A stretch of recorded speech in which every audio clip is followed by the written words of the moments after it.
Hello, hope everyone's doing good today.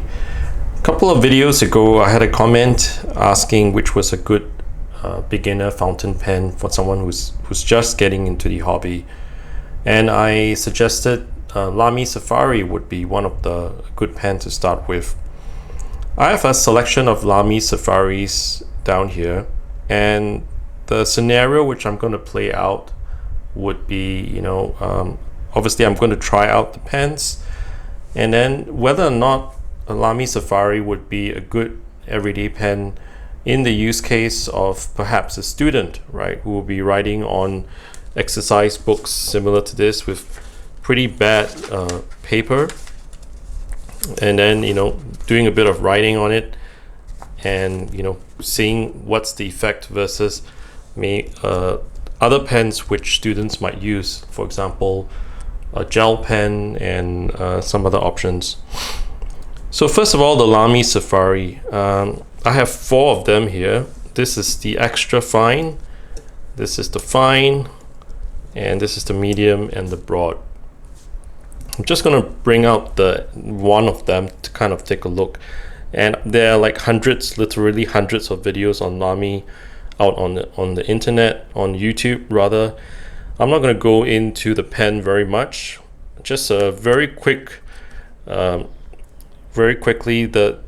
pen has a rectangular 2 little cutouts down here whereby you can rest your thumb and index finger, and then that kind of places the nib in kind of a perfect writing position for a beginner fountain pen user, right? So it's kind of locked here.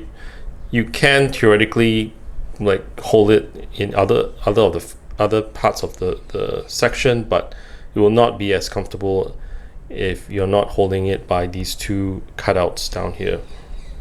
The bottom part of the pen is a rounded area down here that you could rest your middle finger on. Other parts of the pen, so this is obviously what they call the Vista version of the Lamy Safari, which means it's clear, so no problem seeing whether or not there's still ink in the cartridge down here.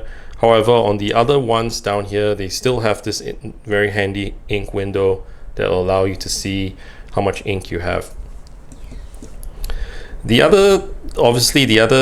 now I have a cartridge in here. You can obviously buy the converter, which costs about US $4 to $5, and that would actually expand out your horizon a little bit in terms of choosing which inks to use and so on, right? So the pen itself is it's a good length, right? So people with large hands, I think, would have no problems writing with this pen even when it's not posted, right? Even when it's posted, it's pretty long, and the balance kind of shifts to the back end of the pen. So I would use this pen unposted, right? So it's light. You can write for a long time with a Lamy Safari. The other thing to take note of is the nibs, right? So for the Lamy nibs, they are nothing to write home about. They are not exceptional nibs, right? So it's just a very plain steel nib, and the feet are typically not exceptionally wet or soft or anything like that, but they are functional. You can use them to write, obviously, and the pen itself is durable and hopefully will last you a long time, right? The clip down here is also very strong, and I've heard of people using Lamy Safaris for literally years with with it looking pretty much the same. Okay, nice thing about this transparent one, you can see that there's actually this metal section down here. Not sure whether it's present in the other ones. I assume it is, right, to kind of protect the nib. So I'm going to do a bit of writing first of all. Before I do a bit of writing, there's one thing to take note of when you buy Lamy Safaris, especially if you buy it off the internet, right? If you buy it in places like the US or I presume other countries, you would get the the Lamy Safari come in a box like this. It's like a rough cardboard with lines. It has the word G-Man. I think it's a paper manufacturer. And what else does it come with? It comes with like a piece of cardboard that you the pen is actually stored like this within this cardboard box to keep it stable. And then the other thing that you'll get would be this piece of a little cardboard, which typically will be housed within this part of the pen down here. So that's how you'll get a Lamy Safari if you buy it from the States, I presume. However, not many people would know this, but if you were to buy a Lamy Safari from other regions, you might get it coming in a box like this. So it's just a silver box. It says C. Joseph Lamy GmbH, Heidelberg, and made in Germany down here.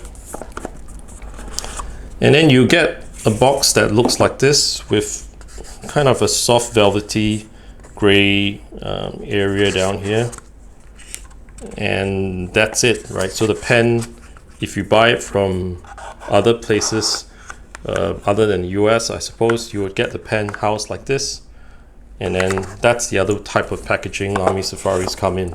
So just take note of that when you're buying a pen off the internet. So I'm going to do a little bit of writing to show the various widths of all the pens that I have. So first of all, I'll start with the extra fine. So this is the Lamy Safari, and this is the extra fine. And the ink is Lamy Blue, right, at the cartridge that came with. I'm going to switch to the fine right now. So this is again, and immediately you see that the line is slightly thicker for the fine. And this is the fine nib. Sorry, I didn't. If you do this, it's not super wet. So you kind of get, I'm just going to go back to this extra fine. But you would never accuse these pens of being too dry or too wet. They just kind of work. Next pen I'm going to do is, this one is, I have it with the Z28 converter, which is this red converter down here, and it's inked with Apache Sunset.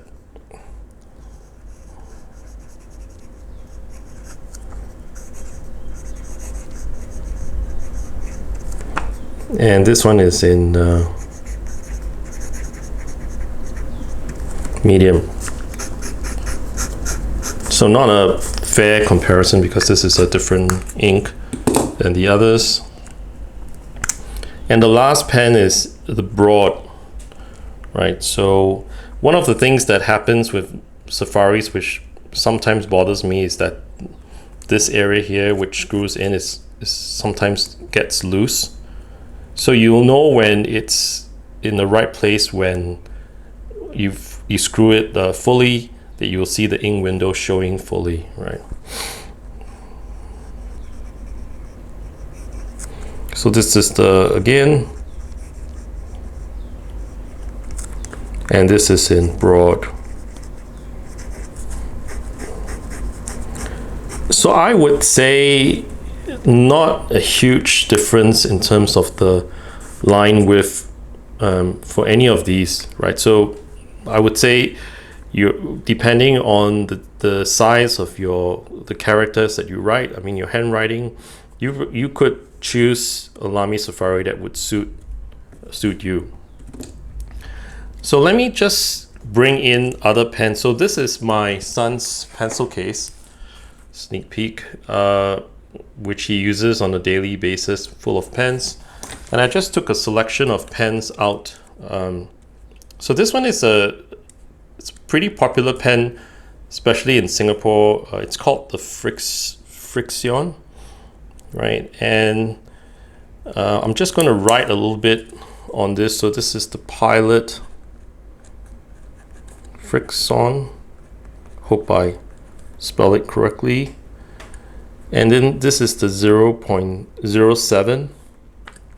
And obviously, I don't think there's much ink coming out from it. Cool characteristics about this pen is that you can actually erase, you know, the ink out, right? So this pen costs about $2.40 Singapore dollars, right? And I'm going to try another pen out of my son's, if I can operate it correctly. So this is the Pilot Juice.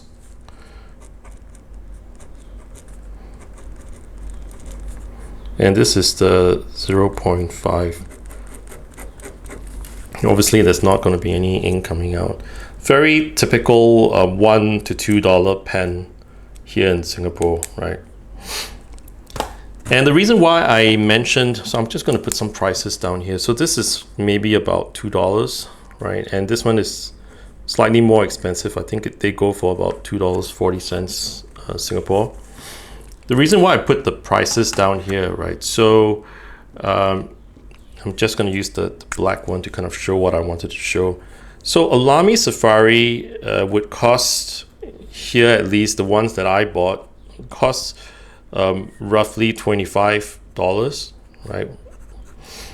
And you know you can get a converter which costs probably about $5, and then you could get a bottle of ink that maybe costs $10.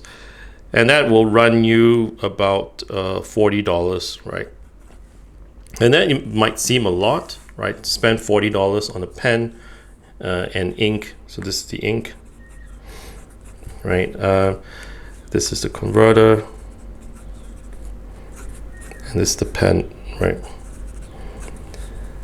And that might seem a lot. However, just bear in mind, if you get an ink, I did some calculations.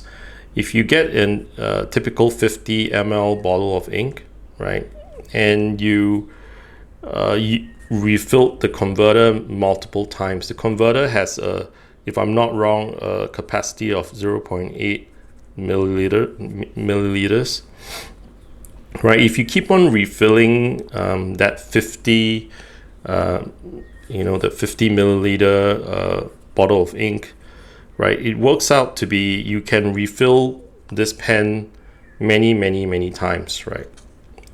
And I think if I'm not wrong, the calculation came up to be roughly about 50 to 60 times that you could actually refill and utilize this this pen, right, just by refilling it.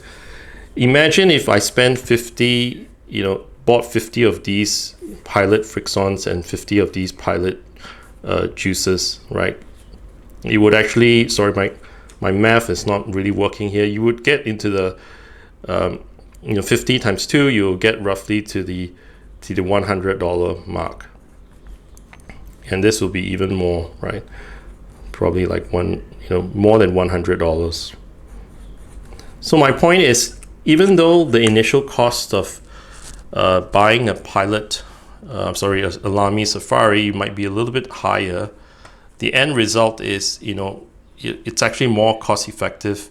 Plus, you don't, you know, these pens down here, you can buy refills of these types of pens, but the refills cost money as well. And eventually, some people might just chuck the whole pen, and it's a waste, right? You're actually throwing away all this plastic and all these resources from, you know.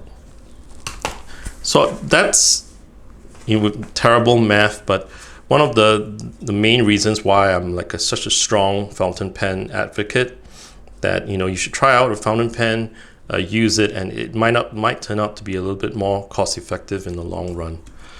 And, you know, the reason why I was using exercise book down here, I just wanted to show you something that if I flip the page, and this, bear in mind, it's kind of cheap, flimsy paper, right? There's not much bleed through for any of the, I mean, I'm not sure whether you can see this. There's not much bleed through even though you're using a fountain pen, right? So there kind of lies in my conclusion that a fountain pen is definitely a good choice for a beginner, right? To get into the hobby, right? Try it out, you might like it, and you know, please leave me any questions you might have, and give me a like and subscribe to my channel, hopefully, and I'll see you again next time. Thanks very much.